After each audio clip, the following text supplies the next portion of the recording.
وعلى آله وأصحابه أجمعين أما بعد فقد روي عن الإرباز بن سارية رضي الله تعالى عنه قال رسول الله صلى الله تعالى عليه وسلم عليكم بسنتي وسنة الخلفاء الراشدين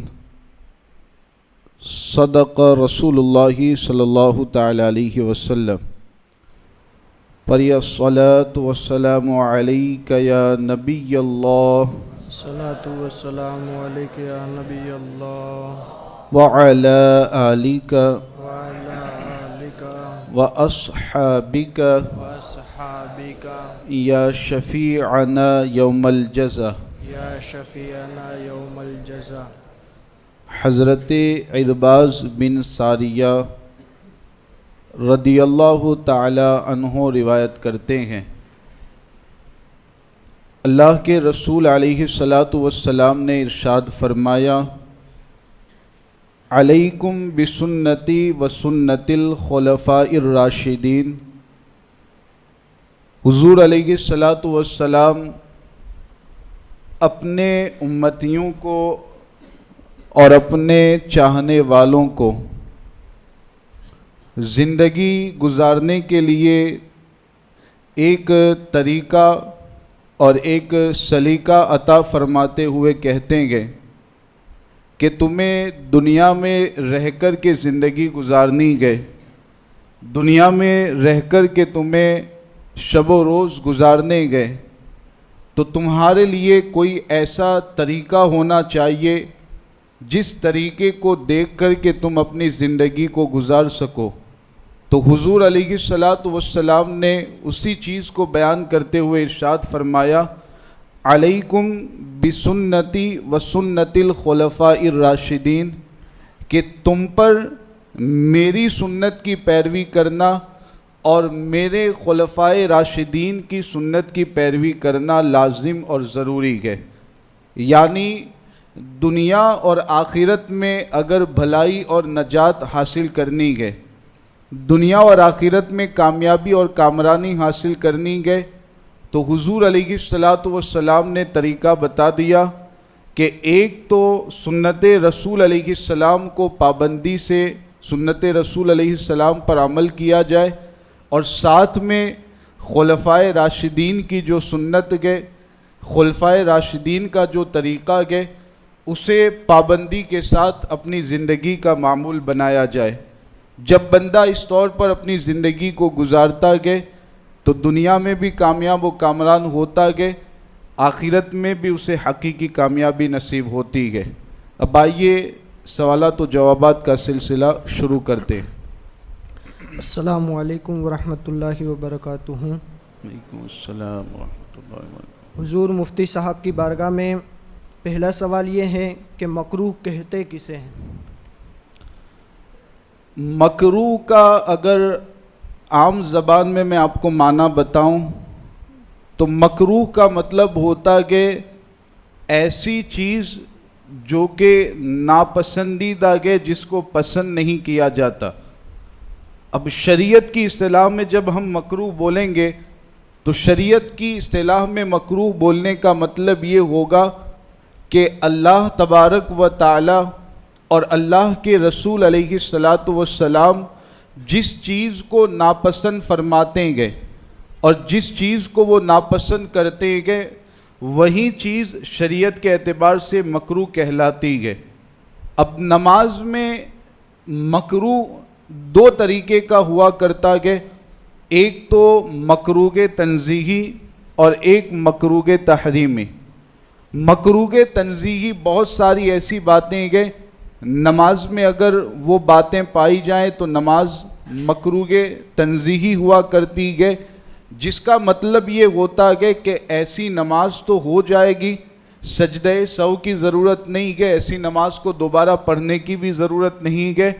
ہاں اگر وقت موجود ہے تو ایسی نماز کو دوہرا لینا بہتر ہے، اور مکروہات تنزیہیہ سے بھی اپنے آپ کو دور رکھنا بہتر اور مستحب ہے۔ مکروہ تحریمی جتنی باتیں نماز میں مکروہ تحریمی گئے ان کے حوالے سے شریعت کا حکم یہ رہے گا کہ بہت سی باتیں ایسی ہوں گی کہ ان کے کرنے کی وجہ سے نماز کو دوبارہ پڑھنا واجب ہوگا، صحیح طریقے سے نماز کو دوبارہ ادا کرنا لازم ہوگا. تو یہ مکروہ کا مطلب ہے، مکروہ تنزیہی اور مکروہ تحریمی کا یہ شرعی طور پر مطلب ہوا کرتا ہے. حضور دوسرا سوال یہ ہے کہ نماز کی حالت میں کندھوں پر شال ڈالنا کیسا؟ ٹھنڈی کا موسم ہے اور کچھ حضرات کی عادت رہتی ہے، آپ دیکھتے ہیں کہ شال اوڑھ کر کے وہ نماز ادا کرتے ہیں. ہمارے مذہب نے، علماء کرام نے، فقہائے کرام نے اس کے حوالے سے بھی شریعت کا مسئلہ ہمارے سامنے واضح کیا کہ شال اوڑھ کر کے، چادر اوڑھ کر کے نماز پڑھنا شریعت کے اعتبار سے ممنوع نہیں ہے. البتہ اس بات کا لحاظ رکھنا ضروری ہے کہ نمبر ایک، دونوں ہاتھ شال اور چادر کے اندر بالکل ایسے نہ رکھیں کہ باہر نکالنا دشوار ہو، باہر نکالنے میں کچھ پریشانی ہو. ایک تو اس بات کا لحاظ رکھا جائے. نمبر دو، شال جب بھی اوڑھے، چادر جب بھی اوڑھے تو اس کے اوڑھنے کا یہ طریقہ رکھیں کہ دو کنارے جو اس کے ہوتے ہیں تو ایک کنارے کو تو سامنے کی جانب رکھیں اور دوسرے کنارے کو کندھے پر ڈال کر کے پیچھے کی جانب رکھا جائے. یعنی خلاصے کلام کے دونوں کنارے اس کے آگے رکھنا یہ مکروہ ہے، اس سے منع کیا گیا کہ ایک کنارہ آگے رکھے، دوسرا کنارہ پیچھے رکھے. اس طور پر شال اور چادر اوڑھ کر کے نماز پڑھنا بغیر کسی کراہت کے جائز ہے. اس میں کسی طریقے کی کوئی ممانعت شرعی طور پر نہیں ہے. حضور ایک سوال یہ ہے کہ عموماً لوگ نماز کی حالت میں داڑھی اور کپڑوں سے کھیلتے ہیں، تو ان کا یہ کام کرنا کیسا؟ داڑھی اور کپڑوں سے کھیلنا، پہلے تو میں آپ کو سمجھا دوں کہ یہ داڑھی سے کھیلنے کا مطلب کیا ہوتا ہے. داڑھی سے کھیلنے کا مطلب جیسے کچھ لوگ اس طریقے سے کرنے کی ان کو عادت ہوتی ہے، ویسے یاد رکھیں کہ نماز کے باہر بھی اس طریقے سے بار بار داڑھی کے اندر انگلیاں داخل کرنا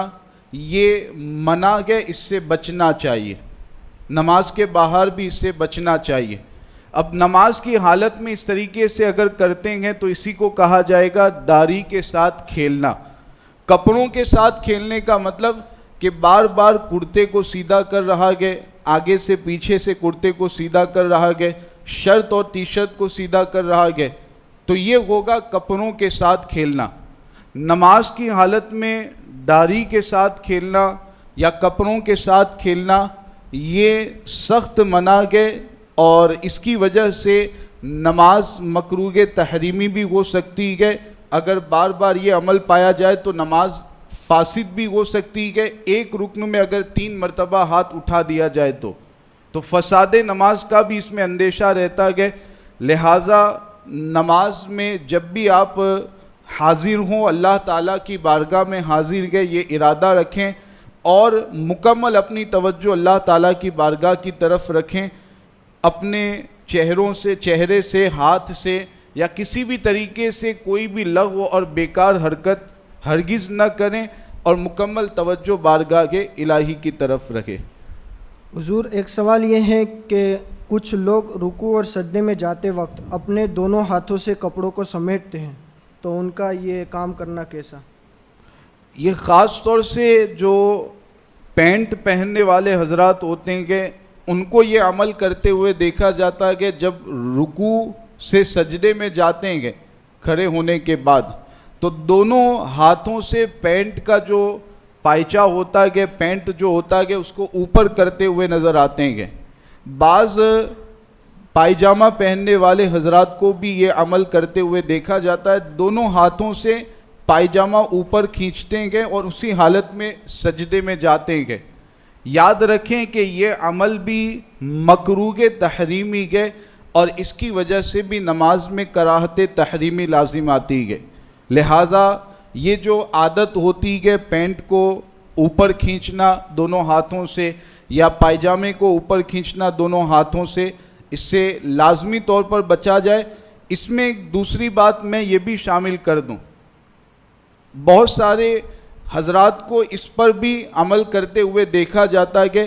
جب رکوع یا سجدے سے کھڑے ہوتے گئے تو یہ ایک عادت بنی رہتی ہے کہ دونوں ہاتھوں سے پیچھے کرتا اگر پہنا گئے تو کرتے کو سیدھا کرتے گئے، اگر شرٹ یا ٹی شرٹ پہنے گئے تو دونوں ہاتھوں سے پیچھے اس کو سیدھا کرتے ہوئے نظر آتے ہیں جب رکوع سے کھڑے ہوتے گئے یا سجدے سے کھڑے ہوتے ہیں اس کے بعد۔ تو یہ جو پیچھے سے دامن کو سیدھا کرتے گئے دونوں ہاتھوں سے، اس سے بھی نماز مکروہ تحریمی ہوتی ہے،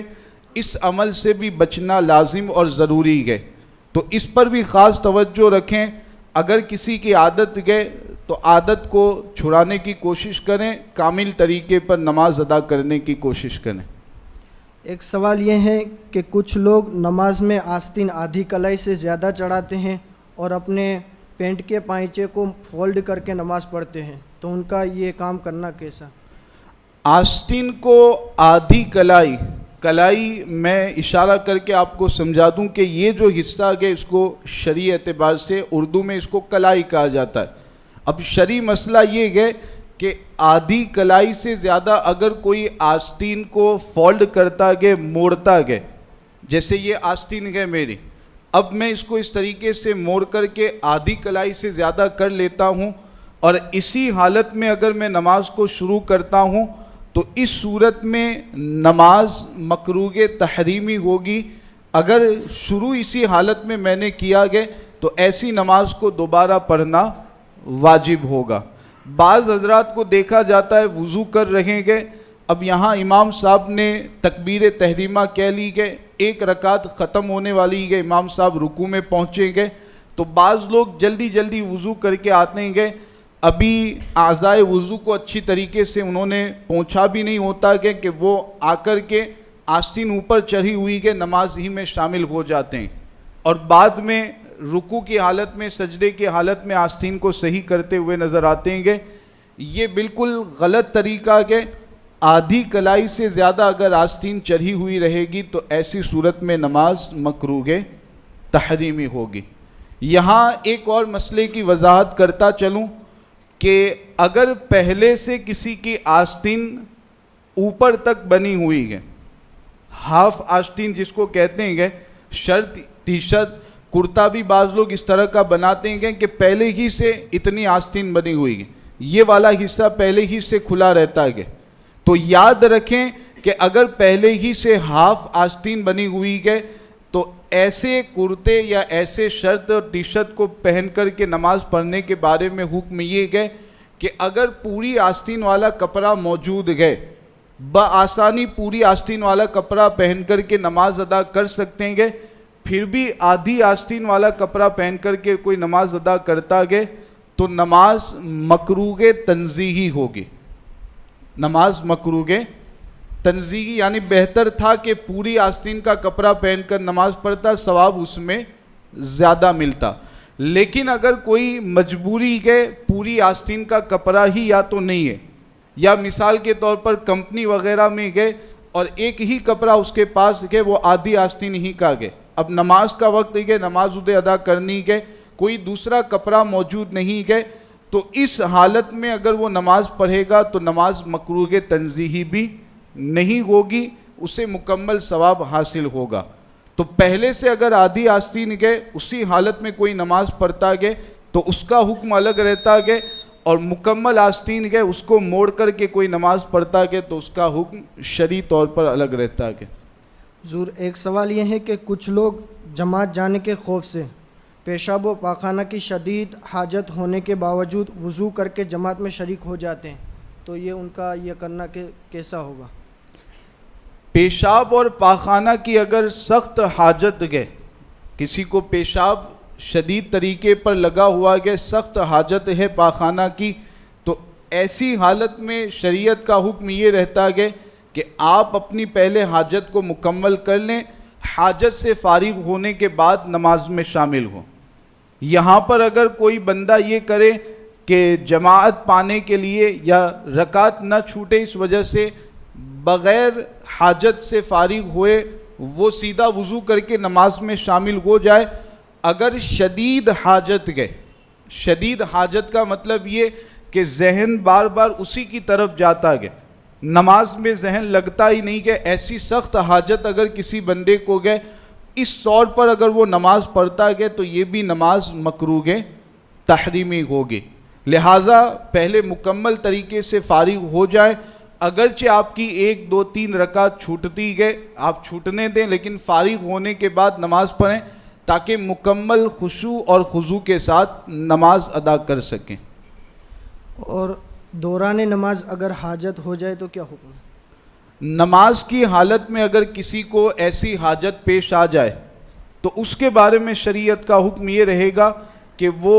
نماز ہی کو ختم کر کے چلا جائے، حاجت کو مکمل کر لیں، وضو کر لیں، وضو کرنے کے بعد واپس نئے سرے سے نماز کو ادا کریں. شرعی طور پر اس میں کوئی قباحت اور کراہت نہیں ہے. حاجت جب اس طرح کی پیش آئی گئے، شدید پیشاب لگ گیا یا پاخانہ کی حاجت آ گئی ہے اور مکمل ذہن اسی کی طرف جاتا گئے تو نماز توڑ کر کے فارغ ہو جائے، اس کے بعد وضو کر کے نئے سرے سے نماز ادا کر لے. حضور، ایک پچھلی نشست کا ایک سوال باقی رہ گیا تھا، تو یہ سوال یہ ہے کہ اگر کوئی شخص سنت اور نفل نماز پڑھنا شروع کر دیا تھا اور جماعت منعقد ہو گئی تو اب وہ شخص کیا کرے گا؟ نفل نماز یا سنت نماز پڑھنا شروع کر دیا. اب اس میں نفل اور سنت میں 2 طرح کی سنت رہتی ہے، سنت مؤکدہ اور سنت غیر مؤکدہ. جیسے مثال کے طور پر ابھی عصر کی 4 رکعت فرض سے پہلے جو 4 رکعت سنت گئے وہ سنت غیر مؤکدہ گئے، اور ظہر میں 4 رکعت فرض سے پہلے جو سنت گئے وہ سنت مؤکدہ گئے. تو سنت غیر مؤکدہ اور نفل دونوں کا حکم ایک جیسا گئے. وہ کیا گئے؟ اگر کسی نے 4 رکعت نماز پڑھنا شروع کیا، 4 رکعت نفل گئے یا 4 رکعت سنت غیر مؤکدہ گئے، اور ادھر امام صاحب نماز پڑھانا شروع کر چکے، جماعت کھڑی ہو گئی، تو ایسی حالت میں اب یہ دیکھا جائے گا کہ اس نے کتنی رکعتیں پڑھی گئے. اگر وہ 1 رکعت یا 2 رکعت پڑھا ہوا گئے اور ادھر جماعت قائم ہو چکی گئے، تو اس صورت میں جب نفل اور سنت غیر مؤکدہ پڑھ رہا گئے اس کے لیے حکم یہ رہے گا کہ جلدی جلدی اپنی نماز کو مکمل کرے. جلدی جلدی کا مطلب فرائض اور واجبات کی ادائیگی کرتے ہوئے 2 رکعت پر نماز کو مکمل کر لیں، 2 رکعت پر قاعدہ کر کے سلام پھیر کر کے نماز کو مکمل کر لیں. اگرچہ 4 رکعت کی نیت تھی، 2 ہی رکعت پر اسے سلام پھیر دینی گئے، بعد میں وہ 2 رکعت ادا کرنا اس کے لیے ضروری نہیں ہے. اگر نفل یا سنت غیر مؤکدہ گئے تو نفل اور سنت غیر مؤکدہ میں اگر 3ری رکعت اس نے شروع کر دی یا 4تھی رکعت شروع کر دی گئی، ادھر جماعت قائم ہوئی، تو ایسی حالت میں بھی حکم یہ رہے گا کہ جلدی سے نماز کو مکمل کرے اور پھر امام کے ساتھ جماعت میں شامل ہو جائے. 4 رکعت مکمل کر کے وہ نماز جماعت میں شامل ہوگا. یہ تو معاملہ ہے نفل اور سنت غیر مؤکدہ کا. لیکن اگر سنت مؤکدہ 4 رکعت والی کسی نے شروع کر دی، 2 رکعت والی اگر سنت مؤکدہ گئے تو اس میں تو حکم یہی رہے گا کہ چاہے پہلی رکعت میں ہو یا دوسری میں، جماعت قائم ہونے کے بعد وہ جلدی سے سنت کو مکمل کر کے امام کے ساتھ جماعت میں شامل ہوگا. لیکن 4 رکعت والی سنت مؤکدہ اگر گئے، اس میں اگر پہلی یا دوسری رکعت میں گئے، پہلی یا دوسری رکعت میں گئے، جماعت قائم ہوئی، تو اعلیٰ حضرت علیہ رحمہ نے لکھا گیا کہ بہتر یہ گئے کہ دوسری رکعت پر قاعدہ کریں، قاعدہ کرنے کے بعد سلام پھیر کر کے نماز کو مکمل کر لیں، 2 رکعت ہی پڑھ کر کے جماعت میں شامل ہو جائے، اور بعد میں جب فرض نماز پڑھ لے، پیچھے کی جو سنتیں گئے سنت مؤکدہ وہ بھی ادا کر لیں، تو اس کے بعد یہ جو 4 رکعت سنت مؤکدہ رہ گئی گئے، دوبارہ ان 4 رکعت سنت مؤکدہ کو ادا کر لے. 2 رکعت پر سلام پھیر دے اور بعد میں فرض پڑھنے کے بعد، سنتیں پڑھنے کے بعد 4 رکعت سنت مؤکدہ کو ادا کر لے یہ بہتر ہے۔ اگر اس میں بھی کوئی یہ کرنا چاہتا ہے کہ 2 رکعت ابھی ہوئی نہیں گئے تو تیسری اور چوتھی رکعت یعنی 4 رکعت مکمل کر کے جماعت میں شامل ہو تو اس کی بھی اجازت ہے، اس سے بھی منع نہیں کیا گیا کہ، لیکن بہتر یہ ہے کہ دوسری رکعت پر قاعدہ کر کے نماز کو مکمل کر لیں۔ اگر تیسری یا چوتھی رکعت میں پہنچ چکا گئے تو اب اس میں بھی حکم یہی رہے گا کہ جلدی سے 4 رکعت مکمل کریں، پھر امام کے ساتھ جماعت میں شامل ہو جائے۔ تو نفل سنت غیر موقدہ دونوں کا حکم ایک جیسا رہے گا، سنت موقدہ کا حکم الگ ہے، بعد میں وہ سنت موقدہ ادا کرنی پڑے گی اگر 2 رکعت پر سلام پھیر دیتا گئے۔ جزاک اللہ خیر۔ بسم اللہ الرحمن الرحیم، اللہم صلی علی سیدنا مولانا محمد وبارک وسلم صلاۃ و سلام علیک یا رسول اللہ صلی اللہ تعالی علیہ وسلم۔ اللہم ربنا لا تجعلنا فتنة للقوم الظالمین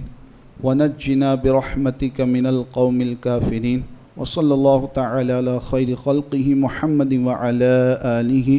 واصحابہ اجمعین برحمتک یا ارحم الراحمین۔